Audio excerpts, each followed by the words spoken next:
Welcome back, everybody. It's a brand new episode of 5 Minute Majors. I'm your host, Derek Harper. Not too much news this week. We did have a bit, though, with a lot of draft news with the CHL import draft, the NHL draft, and then a little bit of expansion talk with what the NCAA and CHL did and with the NHL and all that and all the changing parts with the changing landscape. So we'll dive into all those things. But first, we'll dive into the NHL draft, which was last weekend in Los Angeles, California. There were a total of 90 CHL players selected, which is more than any other junior circuit in the world. So I think that's just goes to show, like I say, almost every episode, the talent at the major junior level. I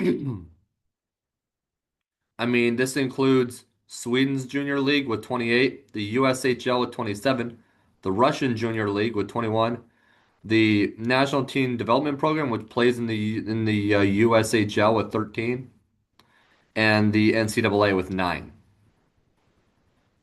I mean, normally I don't know if the numbers are like that, but I think it just goes to show that this was an extraordinary year and it's been an extraordinary last few years, but I think especially this past season in the CHL with the parity that there was and just the overall competition, the postseason, and the talent that has gone up there or joined the just the teams in the States too.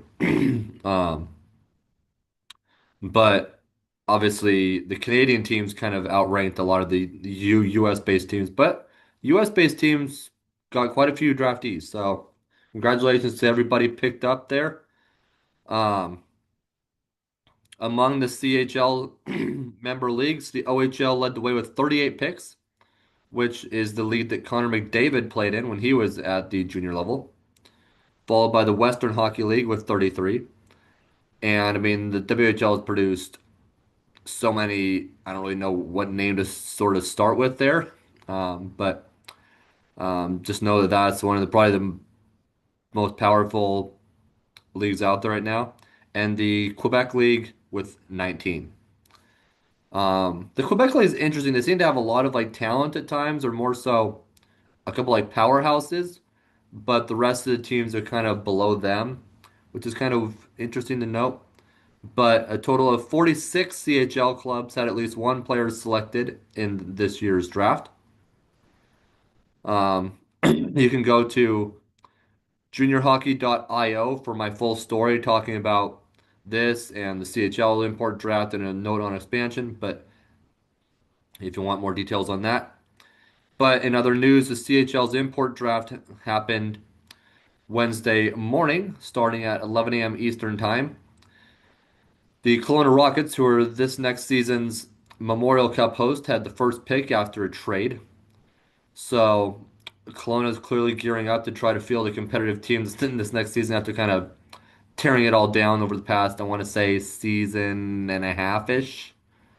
Making trades, obviously, sent Andrew Costal to the Spokane Chiefs,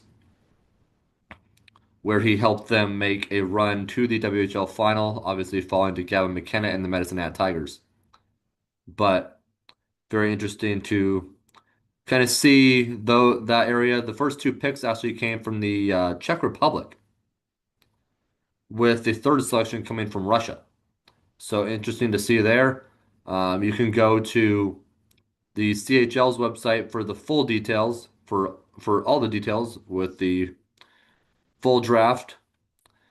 And then in other sort of expansion news, we kind of want to touch on when the NHL met with the CHL sometime in the past year to kind of talk about all the changes, especially with the NCAA agreement that players are now able to go from the CHL to the NCAA.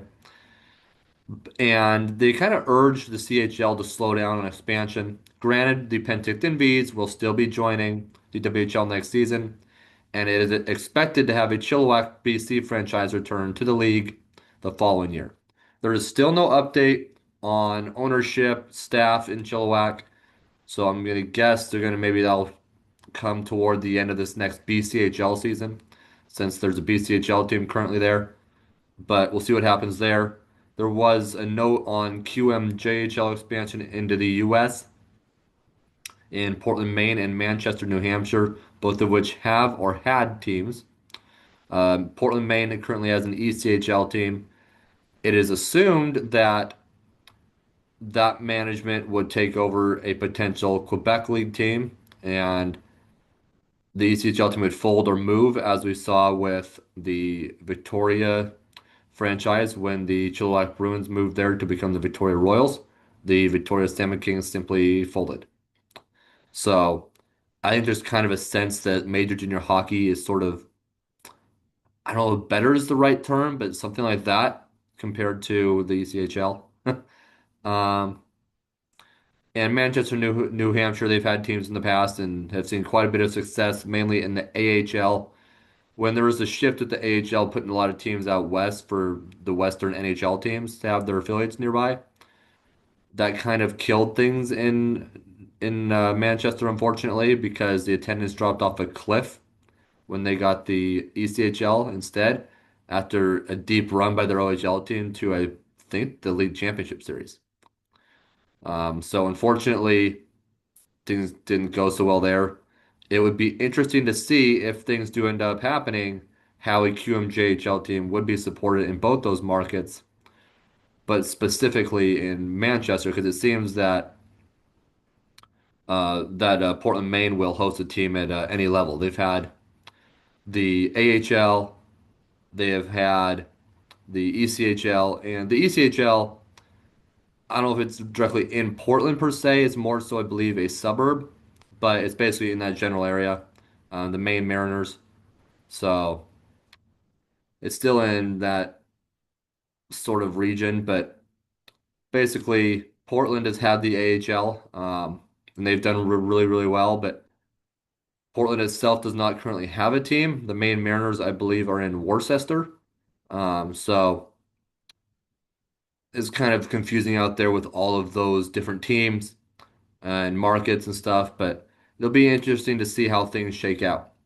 But until next episode, catch my story at juniorhockey.io. I'll see you.